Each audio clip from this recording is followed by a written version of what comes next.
ಸ್ನೇಹಿತರೆ, ಕರ್ನಾಟಕದ ಒಂದು ಮುಖ್ಯಮಂತ್ರಿ ಸ್ಥಾನದ ಬದಲಾವಣೆ ವಿಚಾರಕ್ಕೆ ಸಂಬಂಧಪಟ್ಟಂತೆ ಡಿ.ಕೆ. ಬಣ ಹಾಗೂ ಸಿದ್ದು ಬಣದ ನಡುವೆ ನಡೆಯುತ್ತಿದ್ದಂತಹ ಕದನಕ್ಕೆ ಇದೀಗ ಒಂದು ರೀತಿ ಪೂರ್ಣ ವಿರಾಮ ಬಿದ್ದಂತಹ ಮಾಹಿತಿಗಳು ಲಭ್ಯವಾಗ್ತಾ ಇದ್ದಾವೆ.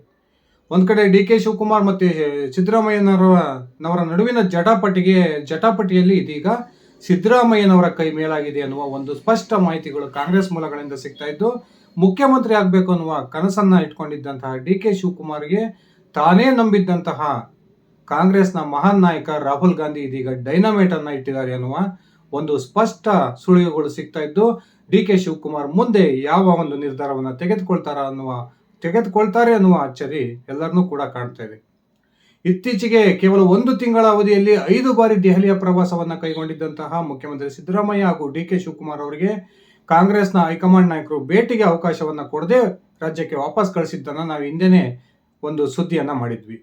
ಇದೀಗ ಮೊನ್ನೆ ಬೆಂಗಳೂರಿಗೆ ಬಂದಿದ್ದಂತಹ ರಾಹುಲ್ ಗಾಂಧಿ ಅವರ ಜೊತೆ ಈ ಮುಖ್ಯಮಂತ್ರಿ ಬದಲಾವಣೆಯ ವಿಚಾರವನ್ನ ಚರ್ಚೆ ಮಾಡಬೇಕು ಅನ್ನುವ ನಿರೀಕ್ಷೆ ಇಟ್ಕೊಂಡು ರಾಹುಲ್ ಗಾಂಧಿ ಅವರನ್ನ ಭೇಟಿಯಾಗಿದ್ದಂತಹ ಡಿ.ಕೆ. ಶಿವಕುಮಾರ್ ಅವರಿಗೆ ರಾಹುಲ್ ಗಾಂಧಿ ಬಹುದೊಡ್ಡ ಆಘಾತವನ್ನ ಕೊಟ್ಟಿದ್ದಾರೆ ಅನ್ನುವ ಮಾತುಗಳು ಕೇಳಿ ಬರ್ತಾ ಇದ್ದು, ಇದೀಗ ಡಿ.ಕೆ. ಶಿವಕುಮಾರ್ ಸಂಪೂರ್ಣವಾಗಿ ಈ ಮುಖ್ಯಮಂತ್ರಿ ಕುರ್ಚಿಯ ಆಸೆಯನ್ನೇ ಕೈಬಿಟ್ರ ಅನ್ನುವ ಪ್ರಶ್ನೆಗಳು ಕೂಡ ಉಳ್ಕೊಂಡಿದ್ದಾವೆ.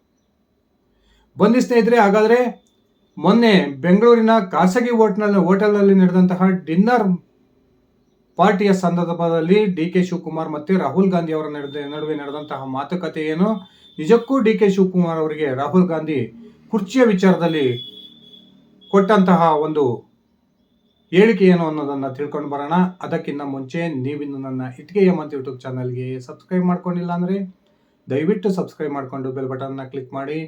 ನಾನು ಕೊಡ್ತಕ್ಕಂಥ ಮಾಹಿತಿ ನಿಮ್ಗೆ ಇಷ್ಟ ಆಗಿದ್ರೆ ಈ ವಿಡಿಯೋಗೆ ಲೈಕ್ ಮಾಡಿ, ಶೇರ್ ಮಾಡಿ, ಕಮೆಂಟ್ ಮಾಡಿ.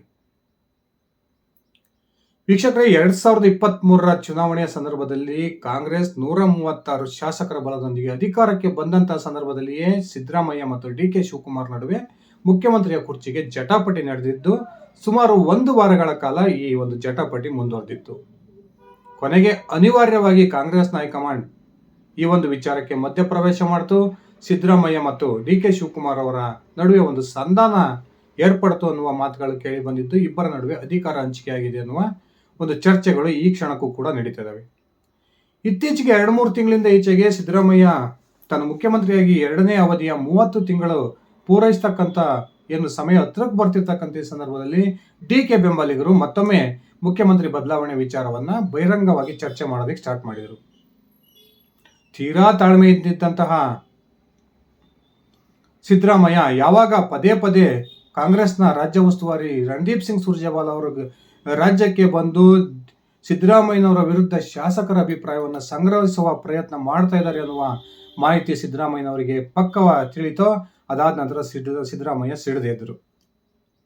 ನಂದಿ ಬೆಟ್ಟದ ಒಂದು ಸಂಪುಟ ವಿಶೇಷ ಸಭೆಯ ನಂತರ ಸಿದ್ದರಾಮಯ್ಯ ಮಾಧ್ಯಮಗಳಿಗೆ ಒಂದು ಹೇಳಿಕೆಯನ್ನ ಕೊಡ್ತಾರೆ. ಪಕ್ಕದಲ್ಲೇ ಡಿ.ಕೆ. ಶಿವಕುಮಾರ್ ಸಹ ಇರ್ತಾರೆ. ನಾನು ಉಳಿದಿರ್ತಕ್ಕಂಥ ಅವಧಿಗೂ ಕೂಡ ಮುಖ್ಯಮಂತ್ರಿಯಾಗಿ ಮುಂದುವರಿತೀನಿ, ಯಾವುದೇ ಕಾರಣಕ್ಕೂ ರಾಜ್ಯದಲ್ಲಿ ಮುಖ್ಯಮಂತ್ರಿ ಬದಲಾವಣೆ ಪ್ರಶ್ನೆ ಇಲ್ಲ ಅನ್ನುವ ಮಾತನ್ನು ಹೇಳ್ತಾರೆ. ಪಕ್ಕದಲ್ಲಿ ಇದ್ದಂಥ ಡಿ.ಕೆ. ಶಿವಕುಮಾರ್ ಕೂಡ ಇದಕ್ಕೆ ಧ್ವನಿಗೂಡಿಸ್ತಾರೆ. ಡಿ.ಕೆ. ಶಿವಕುಮಾರ್ ಆ ಸಂದರ್ಭದಲ್ಲಿ ಒಂದು ಮಾತನ್ನು ಹೇಳ್ತಾರೆ, ಮುಖ್ಯಮಂತ್ರಿಗಳೇ ಹೇಳ್ಬೇಕಾದನ್ನೆಲ್ಲ ಹೇಳಿದರೆ, ನಾನು ಮುಖ್ಯಮಂತ್ರಿಗಳಿಗೆ ಸಪೋರ್ಟ್ ಮಾಡೋದನ್ನ ಬಿಟ್ಟರೆ ನನಗೆ ಬೇರೆ ಯಾವುದೇ ಆಪ್ಷನ್ ಇಲ್ಲ ಅನ್ನುವ ಹೇಳಿಕೆಯನ್ನ ಕೊಡೋದ್ರ ಮೂಲಕ ಅವರ ಬೆಂಬಲಿಗರಿಗೆ ಡಿ.ಕೆ. ಶಿವಕುಮಾರ್ ದೊಡ್ಡ ಆಘಾತವನ್ನು ತಂದಿರ್ತಾರೆ. ಅಲ್ಲಿಗೂ ಕೂಡ ಡಿ.ಕೆ. ಶಿವಕುಮಾರ್ ಮುಖ್ಯಮಂತ್ರಿ ಆಸೆಯನ್ನ ಕೈ ಬಿಟ್ಟಿರಲಿಲ್ಲ. ಡಿ.ಕೆ. ಶಿವಕುಮಾರ್ ತನ್ನ ಮುಖ್ಯಮಂತ್ರಿ ಆಗೋದಿಕ್ಕೆ ಸಂಪೂರ್ಣವಾಗಿ ನಂಬಿಕೊಂಡಿರ್ತಕ್ಕಂಥದ್ದು ಕಾಂಗ್ರೆಸ್ ಹೈಕಮಾಂಡ್ನ ನಾಯಕರನ್ನ, ಅದರಲ್ಲೂ ಕೂಡ ಸೋನಿಯಾ ಗಾಂಧಿ ಮತ್ತು ರಾಹುಲ್ ಗಾಂಧಿ ಅವರನ್ನ. ಇದೀಗ ರಾಜ್ಯದ ಮುಖ್ಯಮಂತ್ರಿ ಬದಲಾವಣೆ ವಿಚಾರಕ್ಕೆ ಸಂಬಂಧಪಟ್ಟಂತೆ ಗಾಂಧಿ ಕುಟುಂಬದಲ್ಲೇ ಒಂದು ರೀತಿಯ ಭಿನ್ನಮತ ತಲೆದೋರಿದೆ ಅನ್ನುವ ಮಾತುಗಳು ಕೇಳಿ ಬರ್ತಾ ಇದ್ದು, ಸಿದ್ದರಾಮಯ್ಯನವರ ಬೆನ್ನಿಗೆ ಸಂಪೂರ್ಣವಾಗಿ ರಾಹುಲ್ ಗಾಂಧಿ ಅವರು ನಿಂತಿದ್ದಾರೆ. ಇನ್ನೊಂದು ಕಡೆ ಪಕ್ಷನಿಷ್ಠನಾಗಿರ್ತಕ್ಕಂಥ ಡಿ.ಕೆ. ಶಿವಕುಮಾರ್ ಅವರನ್ನ ರಾಜ್ಯದ ಮುಖ್ಯಮಂತ್ರಿ ಮಾಡಬೇಕು ಅನ್ನುವ ಒಂದು ಆಸೆಯನ್ನ ಸೋನಿಯಾ ಗಾಂಧಿ ಹಾಗೂ ಪ್ರಿಯಾಂಕಾ ವಾದ್ರಾ ಅವರು ಇಟ್ಕೊಂಡಿದ್ರು ಕೂಡ, ಸದ್ಯಕ್ಕೆ ಕಾಂಗ್ರೆಸ್ನ ಹೈಕಮಾಂಡ್ ಮಟ್ಟದಲ್ಲಿ ಹೆಚ್ಚು ನಡೀತಿರ್ತಕ್ಕಂಥ ಮಾತು ಯಾರ್ದು ಅಂದ್ರೆ ಅದು ರಾಹುಲ್ ಗಾಂಧಿದು.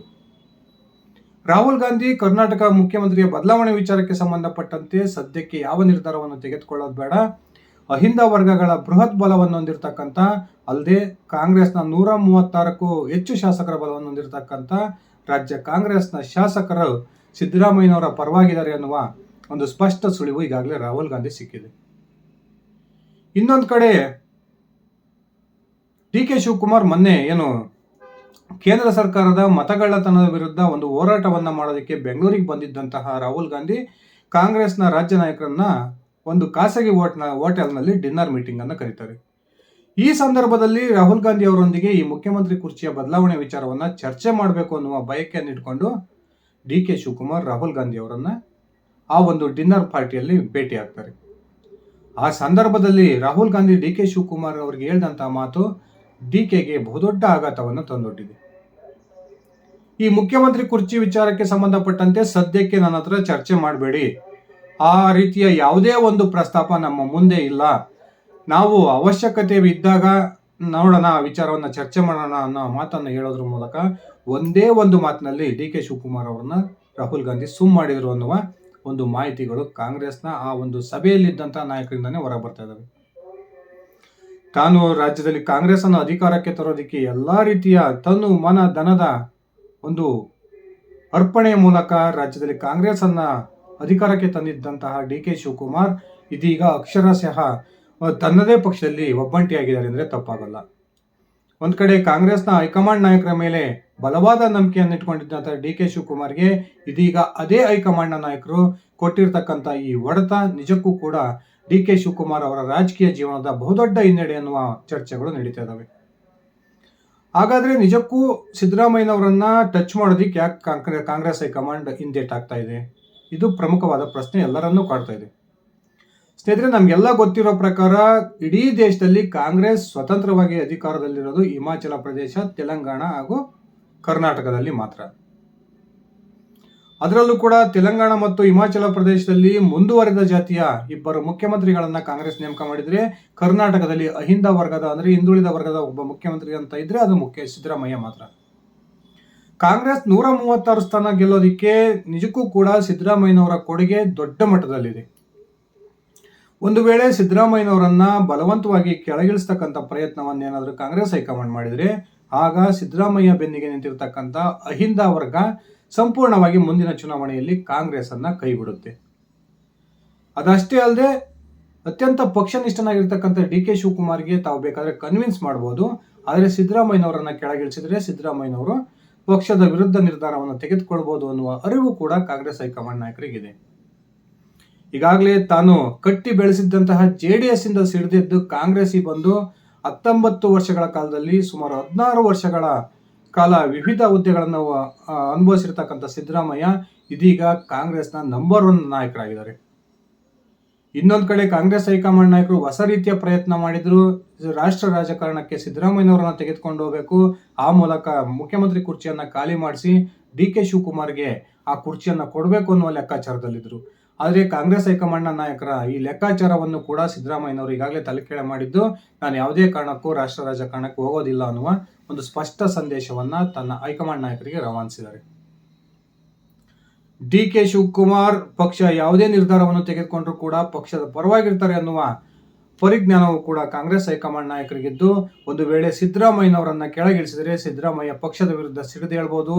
ಆಗ ಕೇವಲ 3 ರಾಜ್ಯಗಳಲ್ಲಿರ್ತಕ್ಕಂಥ ಕಾಂಗ್ರೆಸ್ ಸರ್ಕಾರದಲ್ಲಿ ಒಂದು ಸರ್ಕಾರವನ್ನು ನಾವು ಕಳೆದುಕೊಳ್ಬಹುದು ಅನ್ನುವ ಒಂದು ತೀರ್ಮಾನಕ್ಕೆ ಕಾಂಗ್ರೆಸ್ ಹೈಕಮಾಂಡ್ ನಾಯಕರು ಈಗಾಗಲೇ ಬಂದಿದ್ದು, ಸದ್ಯಕ್ಕೆ ಅಂದ್ರೆ ಯಾವುದೇ ಕಾರಣಕ್ಕೂ ಸಿದ್ದರಾಮಯ್ಯನವರನ್ನ ಮುಖ್ಯಮಂತ್ರಿ ಕುರ್ಚಿಯಿಂದ ಕೆಳಗಿಳಿಸಲ್ಲ ಅನ್ನುವ ಸ್ಪಷ್ಟ ಸಂದೇಶವನ್ನ ಈಗ ಡಿ ಕೆ ಶಿವಕುಮಾರ್ ಅವರಿಗೆ ರವಾನಿಸಿದೆ. ಇನ್ನೊಂದು ಕಡೆ ಇದಕ್ಕೆ ಕೆಲವೊಂದು ನೆಪಗಳನ್ನ ಕಾಂಗ್ರೆಸ್ ಹೈಕಮಾಂಡ್ ನಾಯಕರು ಹೇಳ್ತಾ ಇದ್ದಾರೆ. ಮುಂದಿರ್ತಕ್ಕಂಥ ಬಿಹಾರದ ಚುನಾವಣೆಯನ್ನ ಡಿ ಕೆ ಶಿವಕುಮಾರ್ ಅವರಿಗೆ ತೋರಿಸ್ತಾ ಇದ್ದಾರೆ. ಒಂದು ವೇಳೆ ಸಿದ್ದರಾಮಯ್ಯನವರನ್ನ ಇಳಿಸಿದ್ರೆ ಬಿಹಾರ ಚುನಾವಣೆಯಲ್ಲಿ 5 ಮತಗಳು ನಮ್ಮ ಪಕ್ಷದ ಕೈ ತಪ್ಪು ಹೋಗ್ತವೆ ಅನ್ನುವ ಮಾತನ್ನು ಹೇಳ್ತಾ ಇದ್ದಾರೆ. ನಿಜಕ್ಕೂ ಕೂಡ ಇದು ನೆಪ ಮಾತ್ರ. ಯಾಕಂದ್ರೆ ಕಳೆದ ಒಂದು ವಿಧಾನಸಭಾ ಚುನಾವಣೆಯಲ್ಲಿ 70 ವಿಧಾನಸಭಾ ಕ್ಷೇತ್ರಗಳಲ್ಲಿ ಸ್ಪರ್ಧೆ ಮಾಡಿದ್ದಂತ ಕಾಂಗ್ರೆಸ್ ಬಿಹಾರದಲ್ಲಿ ಗೆದ್ದಿದ್ದು ಕೇವಲ 19 ಕ್ಷೇತ್ರ. ಈ ಬಾರಿ ಕೂಡ ಅದಕ್ಕಿಂತ ಭಿನ್ನವಾದಂತಹ ಪರಿಸ್ಥಿತಿಯನ್ನು ಬಿಹಾರದಲ್ಲಿ ಕಾಂಗ್ರೆಸ್ಗಿಲ್ಲ. ಇದು ಮುಖ್ಯಮಂತ್ರಿ ಸೀಟನ್ನ ಬದಲಾವಣೆ ಮಾಡೋದಕ್ಕೆ ಇಲ್ಲದೆ ಇರೋ ಕಾರಣಕ್ಕೆ ಕಾಂಗ್ರೆಸ್ ಹೈಕಮಾಂಡ್ ನಾಯಕರು ಹೇಳ್ತಿರ್ತಕ್ಕಂಥ ಒಂದು ನೆಪ ಮಾತ್ರ. ಸ್ನೇಹಿತರೆ, ನಿಮ್ಮ ಅಭಿಪ್ರಾಯದ ಪ್ರಕಾರ ಒಂದು ವೇಳೆ ಮುಖ್ಯಮಂತ್ರಿ ಸ್ಥಾನವನ್ನ ಡಿ ಕೆ ಶಿವಕುಮಾರ್ ಅವರಿಗೆ ಕೊಡದೆ ಹೋದ್ರೆ ಡಿ ಕೆ ಶಿವಕುಮಾರ್ ಪಕ್ಷದ ವಿರುದ್ಧ ಸಿಡಿದೆದ್ದು ಪಕ್ಷಾಂತರಗೊಳ್ತಾರ, ಅಥವಾ ಮುಖ್ಯಮಂತ್ರಿ ಸಿದ್ದರಾಮಯ್ಯನವರು ಏನಾದರೂ ಬಲವಂತವಾಗಿ ಕಾಂಗ್ರೆಸ್ ಹೈಕಮಾಂಡ್ ಮುಖ್ಯಮಂತ್ರಿ ಸ್ಥಾನದಿಂದ ಕೆಳಗಿಳಿಸಿದರೆ ಆಗ ಸಿದ್ದರಾಮಯ್ಯನವರ ರಾಜಕೀಯ ನಡೆ ಏನಾಗಿರುತ್ತೆ? ದಯವಿಟ್ಟು ನಿಮ್ಮ ವೈಯಕ್ತಿಕ ಅಭಿಪ್ರಾಯವನ್ನು ಕಮೆಂಟ್ ಮಾಡಿ. ಇದಿಷ್ಟ ಆಗಿತ್ತು ನನ್ನ ಇವತ್ತಿನ ಈ ವಿಡಿಯೋ. ನಾನು ಕೊಟ್ಟಿರ್ತಕ್ಕಂಥ ಮಾಹಿತಿ ನಿಮ್ಗೆ ಇಷ್ಟ ಆಗಿದ್ದರೆ ಈ ವಿಡಿಯೋಗೆ ಲೈಕ್ ಮಾಡಿ, ಶೇರ್ ಮಾಡಿ, ಕಮೆಂಟ್ ಮಾಡಿ. ಧನ್ಯವಾದಗಳು ಸ್ನೇಹಿತರೆ. ಶುಭ ದಿನ.